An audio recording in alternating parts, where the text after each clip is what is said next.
Hello, everyone. My name is Christopher Barber. I'm the Director of Global Communications at Booking.com, and I'd like to extend a warm welcome to all of you, and thank you for joining us today.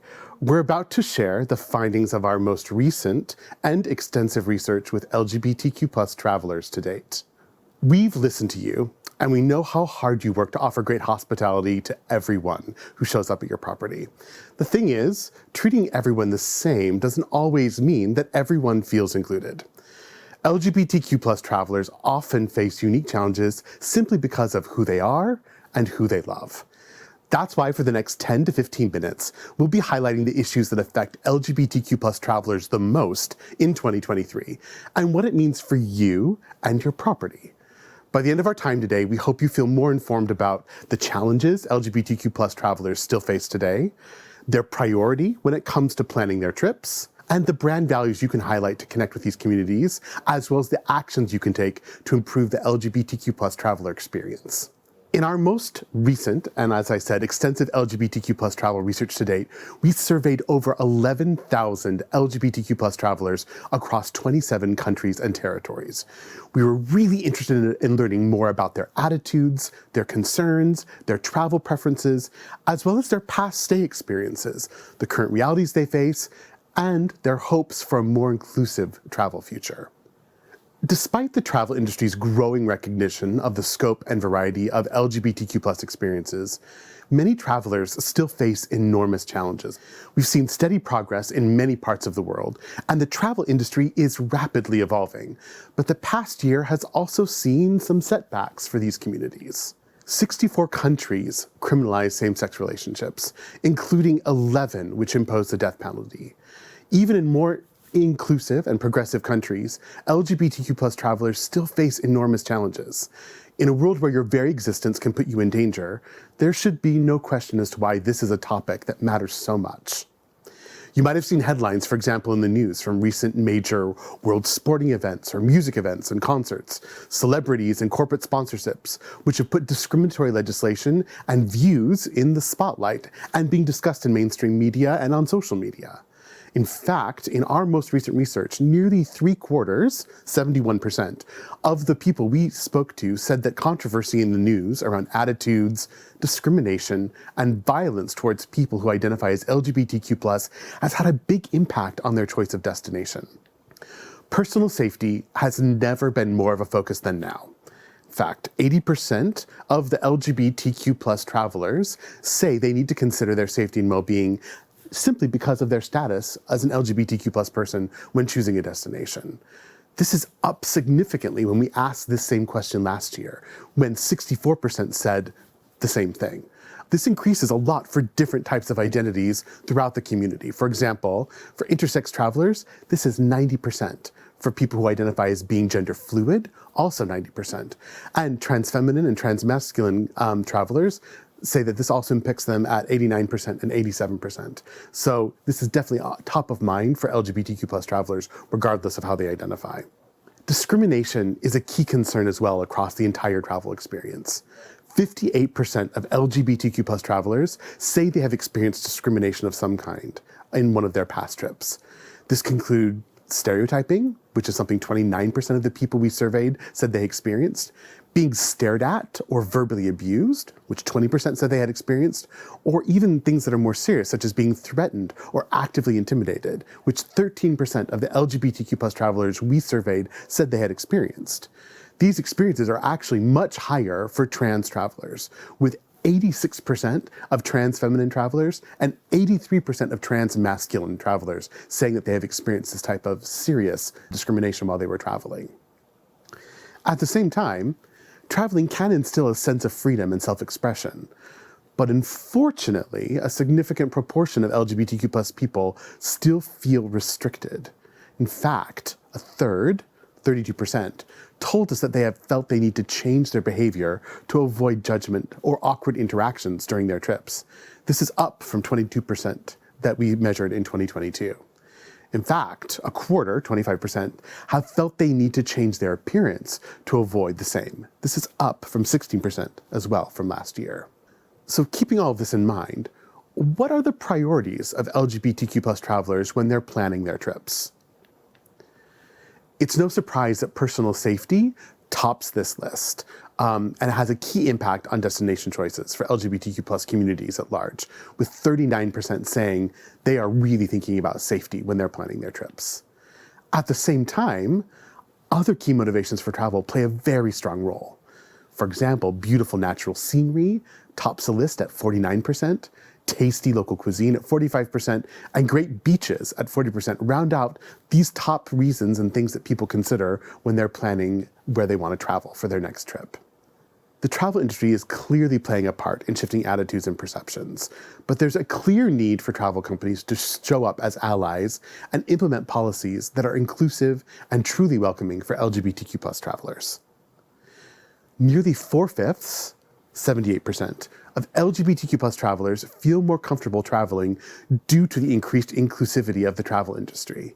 And this actually increases to 87% for gender fluid or genderqueer travelers. What's more, 78% of LGBTQ plus travelers actively say they enjoy the experience of booking their trips. 65% say they research travel brands and experiences before they travel to understand the role that they potentially play in supporting people who identify as LGBTQ+.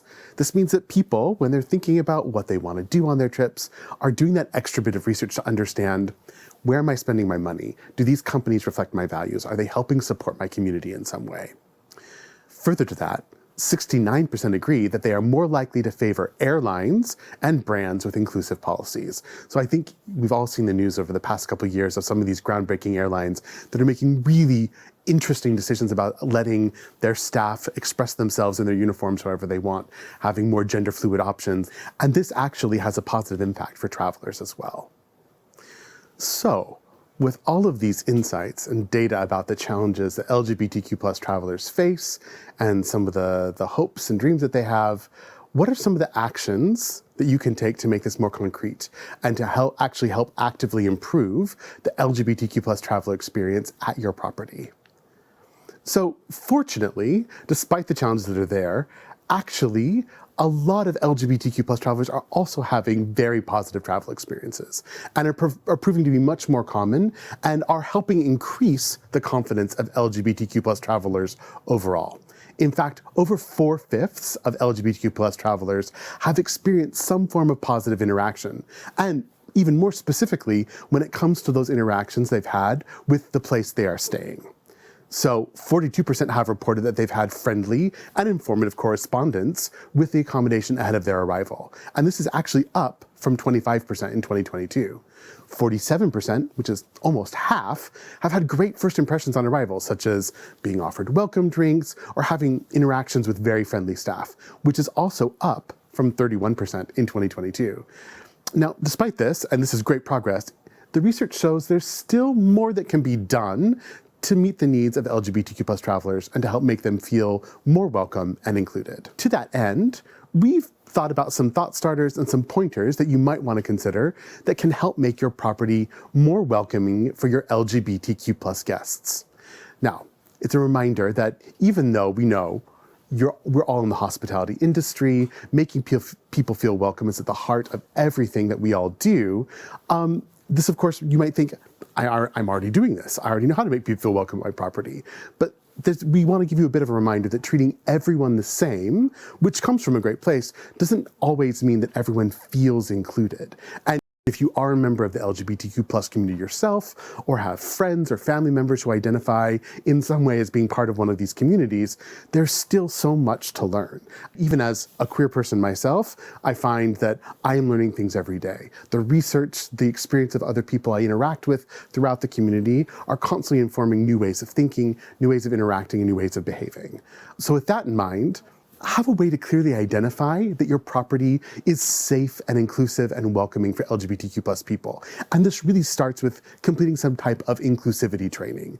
And then once you've gone through that training, you've encouraged your staff to do it, show that off in some way, make it visible. This can either be physically at your property so people can see, oh, I see signs around the property that show that this is a safe space, that I feel welcome and included here. But you can also do that online as well. So even when people are researching and planning to book their trip, they're getting those signals that your property is a safe, welcoming, inclusive space for everyone. The second thing to think about is assumptions.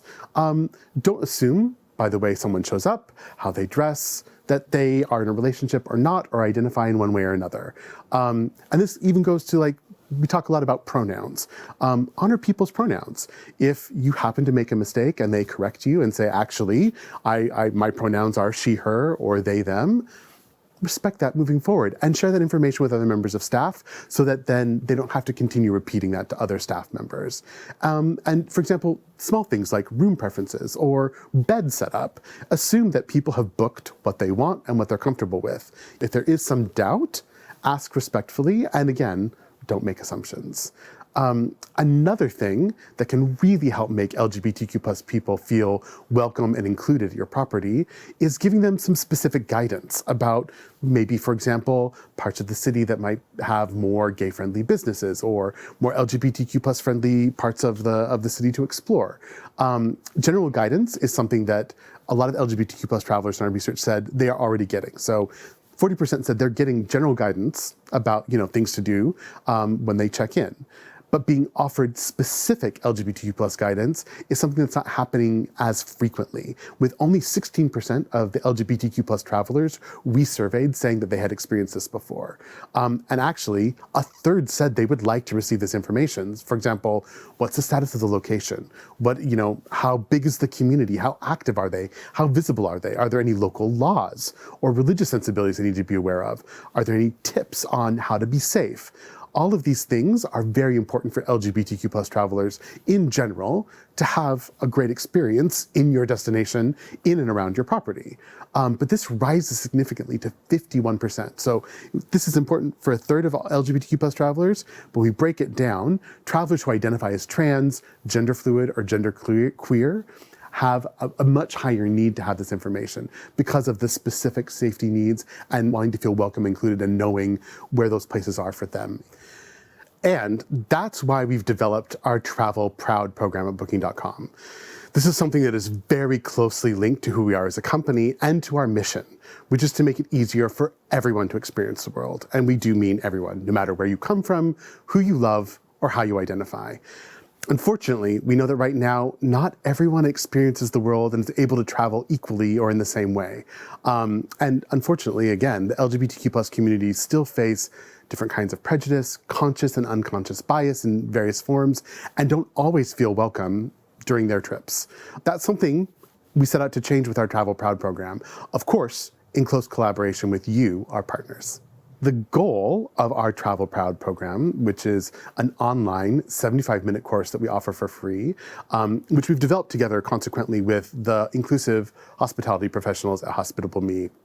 We really want to help professionals like you understand the unique challenges and barriers that the LGBTQ plus communities face when they are traveling. Now, we know that you already have at the top of your list offering the best possible experience to all of your guests. And so we're not trying to say you don't know how to be welcoming and inclusive. This is more of an opportunity to open up, to learn more about these unique communities, the challenges they face, and to have an opportunity to think and reflect, are there things I could do to help make the experience more welcoming for these people? And in turn, does that influence thinking about different identities, different people who may feel marginalized? And over the long term, making small changes and tweaks that make everyone feel more welcome at your property. This training in particular starts with practical skills and techniques that you can put into practice immediately. There's lots of information about the community, understanding the difference between gender identity, different sexualities, and it's a really safe space to ask questions, to try and understand and increase your knowledge and understanding. We're really proud of the fact that more than 30,000 properties have gone through this training program and become Travel Proud certified on our platform, and that there are Travel Proud certified stays now available in 118 countries and territories and in over 7,000 cities worldwide. As part of completing this online course, our properties who do it commit to delivering a more inclusive experience. So it's not just taking the training, it's about making that commitment to put it into practice and saying that inclusive hospitality is the only standard you're going to offer at your property moving forward. And then partners get recognized with this Travel Proud rainbow suitcase on their property page on Booking.com, which is really a signal for potential guests who might be looking at a stay at your property to know, aha, this property has taken some extra care. They've gone the extra mile to learn more and really want to commit to offering that more welcoming, inclusive experience for me and people like me. And it puts them at ease because it shows them that you see them, you're making steps to understand them better and to make them feel extra welcome at your property. As I mentioned before, this training is available free of charge to all of our Booking.com property partners, and it includes access to additional resources, such as a Travel Proud Customer Toolkit. If you remember, we were talking before about being able to offer specific guidance, different types of recommendations. This toolkit helps you put together those resources so that when customers come and ask you, all of your guest-facing staff feels prepared. And even if they don't know off the top of their head, they can go, aha, this is in the toolkit, I know where these resources are, and I can actually provide that information that people are asking for and needing to feel really welcome and included at the property. We like to move on to do a little case study of one of our partners from Accor, which is, as many of you know, one of the world's largest hotel groups. And they actually had a goal to be the most Proud certified chain in Australia. Now, Accor already has their own extensive LGBTQ+ programs, but even with their own internal expertise, they still recognize that the need to become Proud certified and really wanted to lean into the Travel Proud program from Booking.com and get as many of their properties Proud certified as well. They highlighted that how when they were going through it, even with their own internal expertise, one of the things they said they were really impressed with is how comprehensive and accessible the training was. So that no matter where you were on your own journey, whether you were part of the community or not, there were some really valuable things to learn. And in the lead up to Sydney World Pride, as we mentioned, they were successful in getting more than 50% of their properties in Australia Travel Proud certified, which is really an incredible accomplishment. And I think something for all of us to aspire for.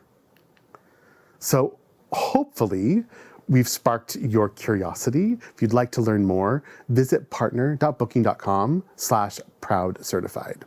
The training is available now in English, Italian, French, Spanish, Brazilian Portuguese, and German. And there are training sessions in all of these languages available at least once a week. That's it. We've reached the end of our session. Thank you all so much for joining us. We appreciate your time and hope you got a lot out of this webinar. And hopefully we've inspired you to take the next steps in your journey to offer even more inclusive and welcoming experiences at your property.